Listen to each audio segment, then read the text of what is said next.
আল কোরআনের বাণী পথের দিশা দিয়েছেন রাসূল আমরা সবাই জানি। ওরে বিশ্ব নবীর উম্মত মোরা, ওরে শ্রেষ্ঠ নবীর উম্মত মোরা, কেন বুঝো না? তবে কেন শুকরিয়াটা আদায় করো না? তবে কেন শুকরিয়াটা আদায় করো না? তবে কেন শুকরিয়াটা আদায় করলাম না? আল্লামা সুলতান মাহমুদ গজনবী রহমাতুল্লাহ আলাইহি অনেক বড় জবরদস্ত আলেম এবং উনি একজন শাসক, দেশ শাসন করেন। তো আল্লাহওয়ালা তো অন্তরের মধ্যে ভয়। এত বড় বাদশাহী আল্লাহ দান করছেন, এত বড় সম্মান আল্লাহ দান করছেন। মানুষ এই আছে এই নাই, আজ আসি কালকে হয়তো বা থাকবো না, কিন্তু জিন্দিগির হিসাব তো আল্লাহর কাছে দেওয়া লাগবে। এ আল্লাহ তাআলা আমাকে সব হাল বানায় দিছে, আমাকে আল্লাহ তাআলা আমাকে প্রধান বানায় দিছে, সেনাপতি বানায় দিছে, দেশের নায়ক বানায় দিছে। আল্লাহ তাআলা তো এই রাষ্ট্রের হিসাব আমার কাছে চাইবে। এই ভয় ঘুমাতে পারে না, রাতের অন্ধকারে একা একা ঘোড়ার পিঠে গাদার পিঠে ছড়াইয়া ভ্রমণ করে, মানুষের খোঁজ খবরই নেয়। সবাই বলি সুবহান। তো সুলতান মাহমুদ গজনবী রহমাতুল্লাহ আলাইহি একটা পথ দিয়ে যাচ্ছে, পথের মধ্যে দেখতেছে সরকারের আলো জ্বলতেছে, বাতি জ্বলতেছে। এই বাতির মধ্যে ছোট একটা বাচ্চা ঢোলে আর কি জানি করে, নড়ে আর কি জানি করে। সুবহানাল্লাহ। ঘোড়ার পিঠ থেকে নাইমা বাচ্চাটার কাছে গেছে, রাস্তা চাইয়ে দেখে কোরআন পড়তেছে, কিন্তু বাচ্চাটা ছোট, একদম ছোট, বয়স্ক, নীরব নিস্তব্ধ, দুনিয়ার সব ঘুমিয়ে গেছে। সুলতান মাহমুদ গজনবী রহমাতুল্লাহ আলাইহি সালামও দিতে পারে না, কোরআন তেলাওয়াত করতেছে, সামনে সামনে হাঁটে, যেই নজর পড়ছে সালাম দিয়ে দিয়েছে। বাবা এখানে কি করো? আপনারা তো দেখায় মুসলমানের মতন, আপনি মুসলমান না? বলে হ্যাঁ। আমি দেখেন না আপনি আল্লাহর কোরআন পড়ি? দেখি ঠিক। এখন দুনিয়ার সবাই ঘুমিয়ে গেছে, তুমি এখানে বসে কোরআন পড়ো কেন? ছাত্র, ওই মাদ্রাসার ছাত্র, হিফজুল বিভাগের ছাত্র, উনি বলতেছে যে আমার আব্বা অনেক গরিব মানুষ। আমি যখন ছুটিতে বাড়ি যাই তখন একদিন দেখি আমার মায়ের রাত্রে উঠে তাহাজ্জুদ নামাজ পড়ে কান দেয়, আর আল্লাহর কাছে কান দেয় আর কয়, আল্লাহ আমার একটা ছেলে দেছো, সন্তান দেছো, আমি 30 পারা কোরআনের হাফেজের মা হইতে চাই। আল্লাহ আমার স্বামী গরিব, আমার ইন্তেকালের পর আমার ছেলের জানাজাটা যেন আমি পাইতে পারি। আল্লাহ তুমি এই দোয়াটা কবুল করো। আমার মার কান্দনে মনে হয় আসমান জমিন কান্দে, গাছের পাতা কান্দে, লতা কান্দে। মার কান্দনে আমার ঘুম ভেঙে যায়।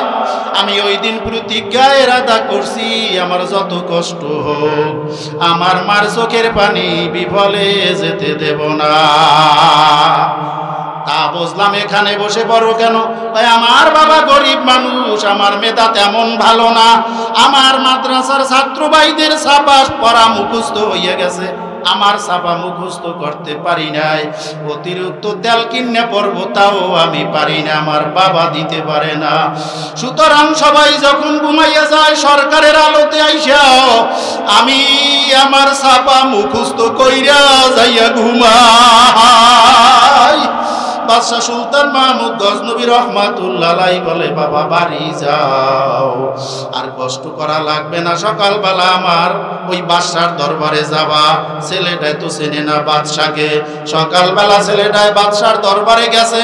বাদশার দরবারে গিয়া এখন দেখে এক পাও সামনে দেয়, এক পাও পিছনে দেয়, চতুর্দিকে সেনা সৈন্য দাঁড়ানো। সুলতান মাহমুদ গজনবী রহমাতুল্লাহ আলাইহি বুঝছে ছেলেটাই ভয় পায়, দৌড়াইয়া গিয়া হাতটা দিয়া ধইরা আমজা কইরা দইরা গালে সুমায়, গালে সুমায়, কপালে সুমায়, আর বলে, বাবা তুমি ভয় পাও নাকি? কয় হুজুর ভয় পাবো না, এখানে বড় বড় মানুষ ঢুকতে পারে না। তাকাইয়া দেখে রাত্রের সেই জনৈক ব্যক্তি হাজির হইয়া গেছে। কয় বাবা ভয় নাই, আমি দরবারের বাদশাহ, এই রাষ্ট্রের এই যা রাজ্যের বাদশাহ। আল্লাহর বান্দা একান্ত রুমি নিয়ে জিজ্ঞেস করে, বাবা তুমি 30 পারা কোরআনের হাফেজ হইতে কি লাগবে? কত টাকা হইলে পারবা? কয় আমি হিসাব বুঝি নাও। আল্লাহর বান্দা সুলতান মাহমুদ গজনবী রহমাতুল্লাহ আলাইহি বলে, নাও বাবা আমি হিসাব কইরা গুছাইয়া রাখছি।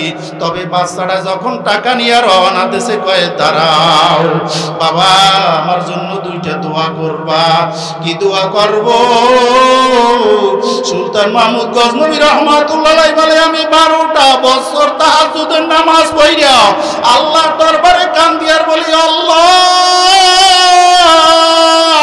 আমাকে দয়ার নবীর মুলাকাত করাইয়া দাও। আল্লাহ আমার দোয়া শোনে না, তুমি একটু মাওলার ডে কইও।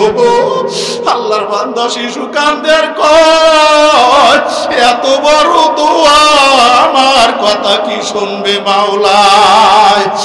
আমি বলতে পারবো কবুল হওয়া না হওয়ার মালিক আমার আল্লাহ। আল্লাহর বান্দার একটা দোয়া চাইছে, যুগের শ্রেষ্ঠ মানুষ কারা মাওলায় জানো আমারে দেখায়। এক রাত্রের মধ্যে আল্লাহর বান্দা যখন কোরআন তেলাওয়াত কইরা কান্না শুরু কইরা দেছে, সুলতান মাহমুদ গজনবী ঘুমের ঘরে মাথা নাড়া দিয়া জাগায়, ঘুম থেকে জাগছে, স্বপ্নে দেখে রুমটা সুবাস আর সুবাস আলোকিত হইয়া গেছে। আরে আল্লাহর নবী ডাক দিয়ে বলে সুলতান মাহমুদ আমারে চেনো? কয় না, আমি কি জীবনে দেখছি নাকি? কয় আমি হইলাম মদিনার নবী, আমি হইলাম মদিনার নবী। এ দোয়ায় কাম হয় না, হয় না। এলাকার মাদ্রা রহমত স্বরূপ এলাকার ছাত্রদেরকে কোরআন আলাওদেরকে ভালোবাসবেন, দোয়া লাগলে ওদের কাছে আইয়া হাফেজ সাহেবদেরকে নিয়ে দোয়া করাইয়া দেখেন, যদি মাওলায় সুফল দেয় দিনের সৈনিক হইয়েন, কোরআনের ছাত্র হইয়েন, কোরআনকে মহব্বত কইরেন। আল্লাহ তাআলা যেন কোরআনের পক্ষে থাইকা আলেম ওলামাকে মহব্বত কইরা মা বাবার সেবা নিয়া মাদ্রাসার পক্ষে থাইকা আল্লাহ কবরে যাওয়ার তৌফিক দান করে। বলেন আমিন। আরো জোরে কান আমিন। দোয়া করি, দোয়া চাই।